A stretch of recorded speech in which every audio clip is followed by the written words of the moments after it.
میں جب بیل کے لیے گیا نا کراچی، جج صاحب نے مجھ سے ایک سوال کیا کہ آپ اتنے پڑھے لکھے ہیں، آپ نے گستاخی کیوں کی؟ میں نے کہا قبلہ آپ ایسا کریں۔ یہ ویڈیو عراقی پرفیوم ابو الفضل کے تعاون سے پیش کی جا رہی ہے، جو کہ پاکستان میں لانچ ہو چکا ہے۔ بہترین خوشبو ہے اور اسے ابو الفضل اس لیے کہا جاتا ہے کیونکہ حرم حضرت عباس میں یہی خوشبو استعمال کی جاتی ہے۔ آرڈر کرنے کے لیے واٹس ایپ نمبر پر یہ جو زمانہ ہے، دور چل رہا ہے، یہ جو پیریڈ چل رہا ہے، فقط یار لوگ قرآن کا نام لیتے ہیں، قرآن کو مانتے ہیں، قرآن ہی نہیں مانتے، حدیث کا نام لیتے ہیں فقط ڈرانے کے لیے، حدیث کی مانتے نہیں۔ اگر سوشل میڈیا کا دور ہے، زمانہ ہے، آپ نے دیکھا ہوگا میں نے کون سی گستاخی کی یار؟ میں قرآن پڑھتا تھا، مولوی صاحب بابے پیش کرتے تھے، میں حدیث پڑھتا تھا، سب قصے اور کہانیاں پیش کرتے۔ اصل میں مناظرہ ہو رہا تھا، میرا یہ دعویٰ تھا کہ پوری کائنات میں پاک محمد کے بعد اللہ نے پوری کائنات میں علی علیہ السلام جیسا بنایا ہی کوئی نہیں۔ مولوی صاحب جو سو کالڈ سید بنے ہوئے تھے، ان کا دعویٰ تھا نہیں جی پہلے نمبر پہ حضرت ابوبکر ہیں، پھر حضرت عمر ہیں، حضرت عثمان ہیں، اور چوتھے نمبر پہ معاذ اللہ مولا علی۔ اور بار بار مجھے کہتے تھے ادب سے بات کرو، تمیز سے بات کرو، میں علی کا بیٹا ہوں۔ نہیں سمجھے؟ میں نے کہا مولوی صاحب کم از کم دعوی چینج کر، تو دعوے میں ہی ہار گیا ہے، تو کہتا ہے میں علی کا بیٹا ہوں۔ میں نے کہا ناظرین، مولوی صاحب کہہ رہے میں علی کا بیٹا ہوں، قرآن میرے گھر میں اترا ہے اور یہ مجھ سے مناظرہ کرنے آئے ہیں کہ میرے باپ کی شان کیوں سناتا ہے؟ میرا باپ امام المتقین بھی نہیں، میرا باپ عالم الناس بھی نہیں، میرا باپ اشجع الناس بھی نہیں۔ میں نے کہا جا چلو بھر پانی میں ڈوب مر، میں مولا علی کے نوکروں کے نوکروں کے نوکروں کے نوکروں کا نوکر ہوں۔ میرا دعویٰ ہے کہ اللہ نے پاک محمد کے بعد اپنی پوری مخلوق میں علی جیسا کوئی بنایا ہی نہیں۔ اور آپ نے اگر وہ مناظرہ سنا، میں نے مدار فضلیت بیان کی ہے قرآن سے، لڑائی نہیں، گستاخی نہیں، اہانت نہیں۔ میں نے اس کے سٹارٹ میں ایسے ہاتھ اٹھا کے الف دیا، اگر آپ نے سنا، میں نے کہا بھائی میرے دل میں بھی کسی کی گستاخی نہیں، میں نے قرآن پڑھنا ہے، اللہ کا مصطفیٰ کا فرمان پڑھنا ہے۔ اگر آپ کو گستاخی لگے تو ایف آئی آر قرآن پہ کٹوانا۔ میں نے سٹارٹ میں الف دیا، نہ لڑائی نہ جھگڑا، میں نے مدار فضلیت بیان کی ہے قرآن سے۔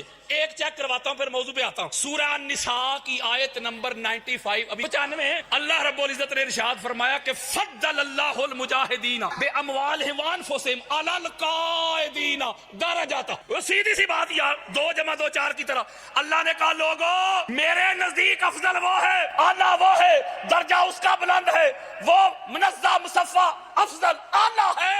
کون مولا؟ جو میرے راستے میں جہاد کرتا ہے۔ نہیں سمجھ رہے بات؟ وہ اللہ کا قرآن کھولے، قرآن اللہ نے کہا کہ میرے نزدیک افضل وہ ہے جو میرے راستے میں قتال کرے، جہاد کرے، جنگ کرے۔ کن سے افضل ہے مولا؟ اللہ کہتا ہے جو بیٹھے ہوئے ہیں ان سے۔ نہیں سمجھ رہے بات؟ میں سمجھاتا ہوں۔ اللہ کہتا ہے کچھ لوگ بیٹھے ہوئے اور کچھ لوگ میرے راستے میں لڑ رہے۔ اللہ کہتا ہے وہ جو میرے راستے میں لڑ رہے ہیں نا، قتال کر رہے ہیں، جہاد کر رہے ہیں، وہ بیٹھے ہوئوں سے افضل۔ میں نے کہا مولوی جی فتوے نہ لگا یار، اللہ کا قرآن کہتا ہے کہ افضل وہ ہوتا ہے جو میرے راستے میں قتال کرے۔ کن سے؟ بیٹھے ہوں سے۔ میں نے کہا مولوی جی شرم کر، حیا کر، اگر غیرت ہے تو جا چلو بھر پانی میں ڈوب مر۔ اللہ کہتے ہیں افضل وہ ہے جو میرے راستے میں جہاد کرے، قتال کرے، لڑائی کرے۔ اور تو اس علی سے جو بدر کا ہیرو، احد کا ہیرو، خندق کا ہیرو، حنین کا ہیرو، خیبر کا ہیرو، تو اس علی سے ان کو افضل کہہ رہا ہے جو بیٹھے بھی نہیں تھے، بھاگنے والے تھے۔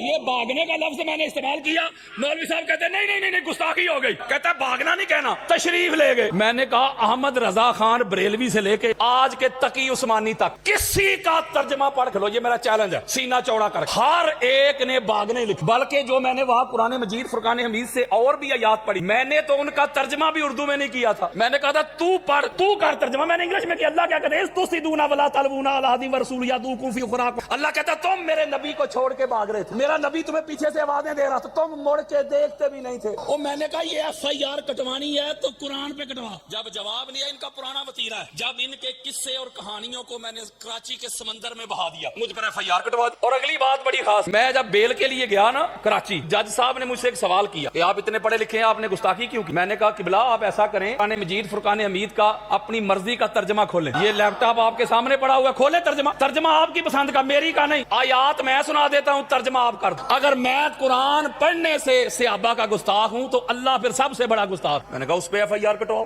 ایک پنڈی کا مراسی بولا, کہتا ہے جی اللہ ہی کہہ رہا ہے نا بھاگ گئے, ہم نہیں کہہ سکتے. میں نے کہا ہم اللہ کا قرآن نہیں پڑھ سکتے.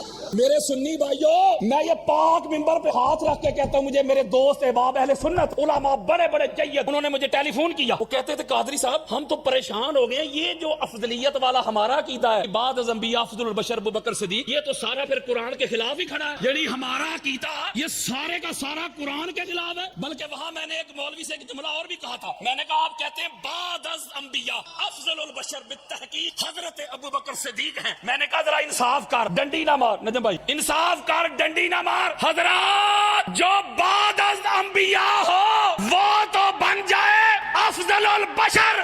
تجھے بتاؤں, علی بعد از انبیاء نہیں, علی قبل الانبیاء ہے.